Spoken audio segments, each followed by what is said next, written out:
আমাৰ এটা আঁচনি আছিলে মুখ্যমন্ত্ৰীৰ জীৱন প্ৰেৰণা।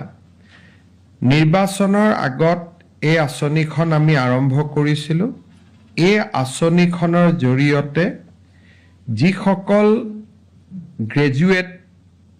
গ্ৰেজুৱেশ্যন পায় কিন্তু পোষ্ট গ্ৰেজুৱেশ্যনৰ নামভৰ্তি কৰা নাই আৰু তেওঁলোকে মুখ্যমন্ত্ৰী নিযুত মইনা বা নিযুত বাবু আঁচনিৰ হিতাধিকাৰী নহয়, তেওঁলোকক আমি মাহত ২৫০০ টকাকৈ এবছৰৰ বাবে দিয়াৰ আমি সিদ্ধান্ত লৈছিলোঁ।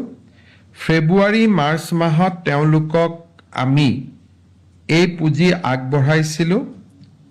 প্ৰায় ৪৮,৩৬৬ গৰাকী প্ৰাৰ্থীয়ে ফেব্ৰুৱাৰী আৰু মাৰ্চ মাহৰ পুঁজি লাভ কৰিছিলে। কিন্তু পৰৱৰ্তী সময়ত চৰকাৰৰ পূৰ্ণাংগ বাজেট অধিৱেশন নোহোৱাৰ কাৰণে মুখ্যমন্ত্ৰীৰ জীৱন প্ৰেৰণা আঁচনিখন সাময়িকভাৱে বন্ধ হৈ আছিল। আজি কেবিনেটে ছেপ্টেম্বৰ মাহৰ প্ৰথম সপ্তাহৰ পৰা এই আঁচনিখন পুনৰ আৰম্ভ কৰিবলৈ ১১৮.৫৮ কোটি টকাৰ অনুমোদন জনায়। ইয়াৰ জৰিয়তে ৪৮,৩৬৬জন স্নাতক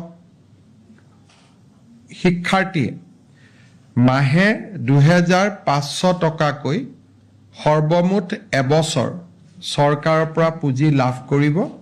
আঁচনিখনৰ নাম মুখ্যমন্ত্ৰীৰ জীৱন প্ৰেৰণা আৰু এই আঁচনিখনৰ বিষয়ে বন্ধ হৈ থকাৰ কাৰণে বহুত যুৱক যুৱতী চিন্তিত হৈ আছিল।